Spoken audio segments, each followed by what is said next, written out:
You have a new movie. Your movie's coming out. Yeah, No Trains. May 29th. May 29th, yes. Breadwinner. And in theaters. In theaters. And you have a Nate rate. What did I see? What is this? Yeah, we got we talked to all the movie theaters and got prices lowered. Nice. So yeah, just because we want the whole family to come out. It's interesting with movies, man. You start looking at like theaters, like you guys make you in distribution, all this. Like think about touring. Like it's hard not to think about movies and touring as kind of like the same kind of thing. You get a promoter, you get this, you go to every town. Like if you make a movie and you go to these theaters and they're in every single town and you kind of go. Like, did you hear about that kid on YouTube? He did a horror movie.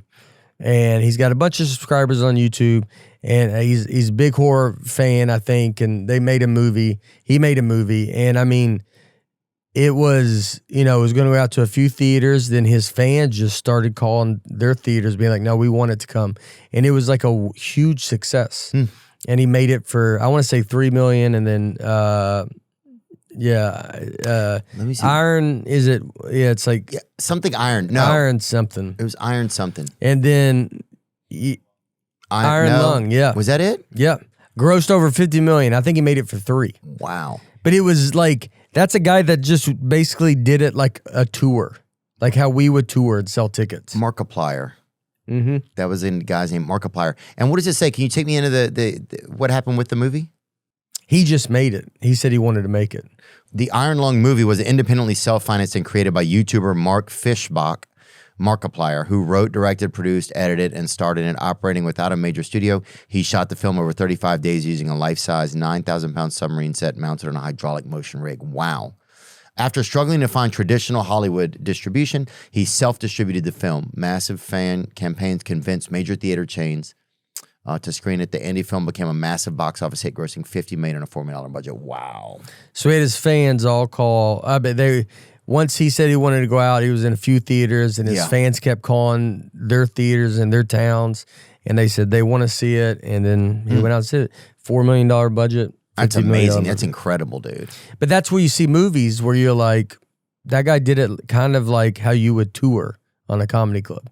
Like you're going and selling tickets just in these towns. Right. And so if you got a big following like that tours and you go make a movie, I mean, it's like, can he go do that? I understand the one time is kind of like, oh yeah, it's crazy. So it'd be a matter of, can he go do it again, or can he repeat it? And yeah, it's interesting. I mean, even with our own movie, I don't know what we sold compared to like if I were touring in a place as opposed to people that came out to go to the theaters.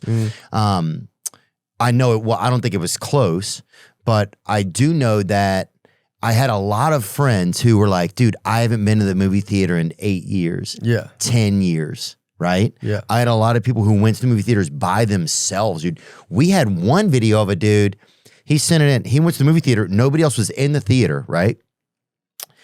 He ends up watching, what was this dude's name? I got to find it. We'll put it in.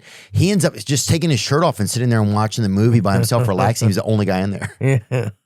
Watched the whole thing by himself. This dude, I think it's like, it was this guy. It's like this like Latino guy. He's at work and he's like, bro, I'm freaking tired, but I want to go see this movie, maybe. I don't know.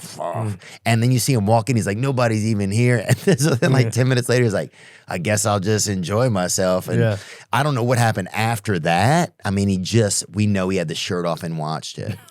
Oh, yeah, this is him right here, dude. This is the guy. Can you pull it up? Man, I just got off of work. I got this movie I'm trying to go watch. Dude, I don't feel like doing shit, to be honest.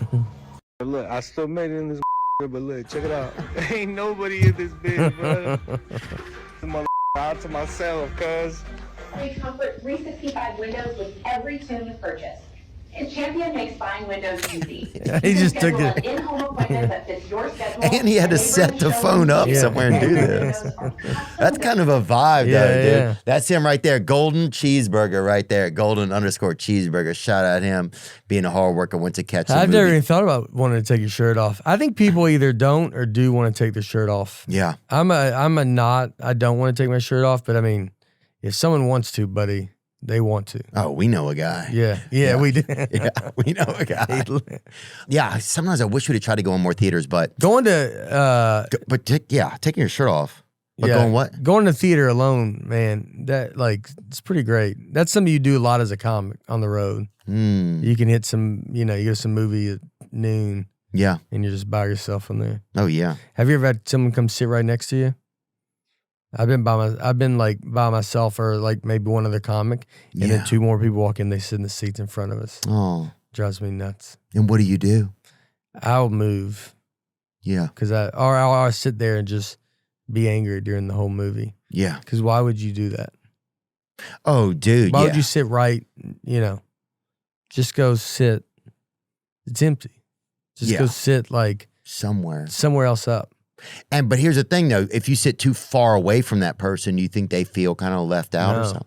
I would go as far as away from them. I'm one that doesn't want to really be near someone. Well, of course, near someone in a dark theater that you don't know. That's yeah. I think you got to have space. I mean, I would sit like when you go with a buddy, like we don't sit next to each other. You have that empty seat. Thank you. Yeah.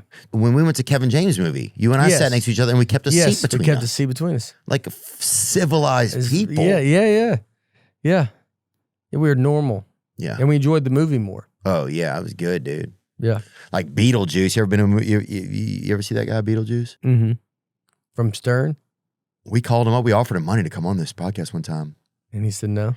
This is what he said. This is the crazy part. He's like, where are you gonna leave the money at? And I couldn't and he and just from there it was like, oh, it's downhill. Yeah. It was so hard. He's like, yeah, where are you gonna put the money at? Yeah. And I was like, oh. And I couldn't explain to him like at the bank or whatever. Yeah. We're gonna send you a check. Yeah. Unreal. Yeah, wire, anything. Yeah. No, but I love that you're doing this, dude. I love that you were able to make that happen. How did you make that happen with the theaters? And then also secondarily, do you know how many theaters you guys are opening up in?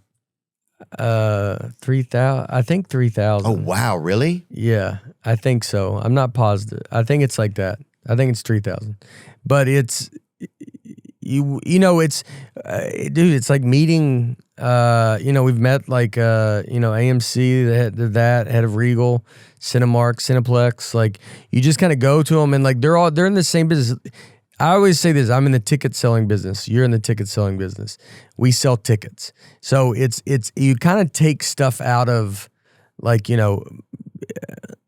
the hands of Hollywood in a sense once you're in this ticket selling business. Like that's my relationship with the audience is you buy a ticket and you come see me. Mm-hmm. And so when you can kind of do that, I think you can go to these theaters to go, we're all on the same page. They want people coming to theaters. I want them to come see the movie I made. And so then I think you can there's ways around it. And now we're in such a new world where you start meeting people and like everybody just wants their businesses to grow. And I think everybody took it for granted for such a long time because that's just what it was. Like what growing up. Like growing up was, you just went to the movie theaters. You there was no streaming. There was then once all the streaming stuff started happening, it's like then they kind of went hard into that. And then I think left theaters. And now you're getting back to where these younger generations that are growing up with phones and they're seeing their parents on the phone all the time and they just want to go somewhere and they want to go do stuff. And so then it's like, there's a chance I think it will flip back to, when you feel like, I think every time I drop my phone, I hope it breaks. Oh yeah. I always someone's like, oh, I'm like, it'd be wonderful if it broke. Mm-hmm. I hope someone steals it. Yeah. I'll even go to a city that has a lot of crime and drop my phone there a couple 10, see 12 what times. Happens. Be like, see what happens. And I'll even make that sound like, and be let down. Yes. And be like, oh. That I thought this city had crime and I was wrong. Yeah. And I'll even do that when I drop it. Point at it. Yeah. But yeah, dude. Leave it way out of your pocket, back pocket. Oh, when my phone goes off, dude, sometimes I used to wet the bed and I would be like an adult, which was the saddest part of it. But after that, there was times where I was like supposed to like get up in the morning or whatever, and then I would urinate all over my phone and it would short out. And it would be like the best morning. But yeah. Especially after something so sad happening. as an adult. Oh, But then you get past that. But then your phone doesn't work, and you're like, man, what a day. Yeah. I leave my phone like on the road. But I'll have like you have an Apple Watch. You have an that has Apple Watch? cellular. Like you have an Apple Watch, you can have Apple Watch with cellular. Yes. So you can leave your phone, and then like it's like one of those like, all right, if someone needed to call me, it's like you can throw AirPods in, or you can be like, hey, I gotta call you back, or text message or whatever. That's a big thing you do with kids at first. Sometimes you give them an Apple Watch before a phone because they can't do too much with an Apple Watch, but you could get a hold of them. My kid will be lucky to get an Apple and watch what happens if you don't behave. That's how I'm starting. Yeah. That's a start. Yeah. Is a good diet and then like light threat. Yeah. And then we'll go from there to see what else they get if they are well behaved. Mm-hmm. But Oliver Anthony just did something. Can you bring that up? What he was trying to do with ticketing? And congrats, man, on your movie. Yeah, ours we only got 500 theaters. I wish we'd have gone bigger, and I wish we'd have gone to more rural theaters. I think we tried to do like too much just city stuff. Yeah. But anyway, but I mean, like movies go back and forth too. Like streaming is. I kind of think of streaming sometimes as like it's like Blockbuster in a sense. Mm-hmm. It's like where your stuff can go live and people can go watch that forever. Right. I mean, Bert's movie, it's like he went to theaters and then he went crazy and it destroyed it on Netflix. Well, I think, and also, man, sorry I kind of made that about me there in our movie for a second. I want to apologize about that. No, I'll talk about your movie. No, congratulations. So it's going to be opening May 29th. That's this Friday. Yeah. And it's in theaters. It's going to be in 3,000 theaters, which means almost everywhere. Yeah. That's a lot of places. Mm-hmm. Yeah, that's wonderful, dude. It's exciting. Also, just there's a chance it's 4 theaters. If some reason it's not 3,000, I think it's 3,000, but it would be funny if the chance is 4,000. You mean? No, I think 4,000 is the max. I think we're at 3. I'm just saying, if we go back and it's in 100 theaters, and they go, it could be that too. So. Got it. What was Oliver saying? Yeah, I just saw this the other day. Can you just play a little bit of it? I could really use your suggestions and your advice. I am looking for venues to play. I've started booking my own shows again. So in April, we did those Virginias where I just rented the room outright and I sold my own tickets through this West Virginia ticket company, and it was sweet. It was like it bypassed the whole system, and it actually worked, and it went over pretty well. And so I just announced again for the June 1st through the 3rd, I'm doing Charlotte, Greenville, and Raleigh the exact same way. But I'm just going on Google and trying to find venues, and so I have no idea what's good and bad. But if you have places that you like going to see music that can hold at least... Okay, got it.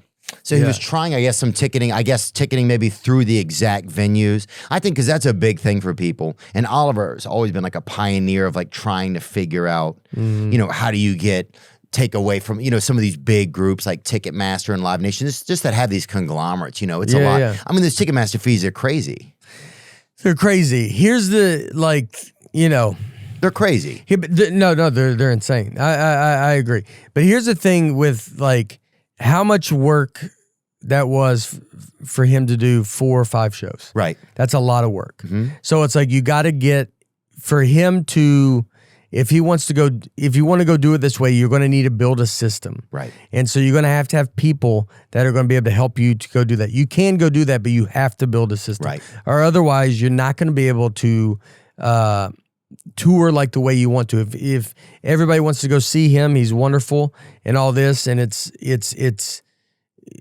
a lot of work. Remember Louis might still do it. He did it for a while. He did it a long time ago. You buy tickets through his website and stuff like that. There's many ways that you can go try to do it. And a hard part of this too is that some people are like, I'll just let me go to Ticketmaster, dude. Yeah. I don't, it's our StubHub or whatever they're going to go do.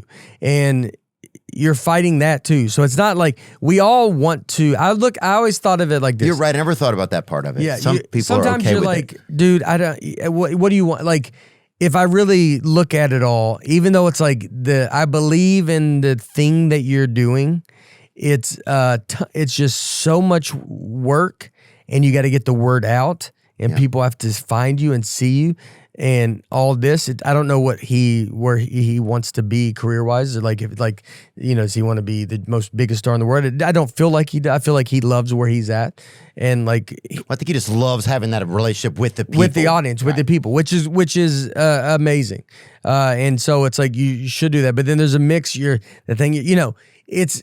You remember doing like comedy clubs when you'd go try to do a rock, like for me, I would go try to do a rock venue instead of a comedy club. And then you go to the people that would come out to me, they don't know where this rock venue's at. So they've never heard of this rock venue. They just know where the comedy club is. Right, now you're doing and then it now like you're, under a 100 people bench. show up. Yeah, and, under a bench somewhere. Yeah. Okay. Yeah. Oh, you just got word. It's 3,300 theaters there. So, yeah, I think so. But yeah, they charge all this stuff. Ticketmaster does all this stuff. It's one of those. It's a mafia. Yeah, but but the audience, yes, it's frustrating. We're all frustrated by it, but then it's also like people are busy. How many people can you get that are going to go follow you everywhere?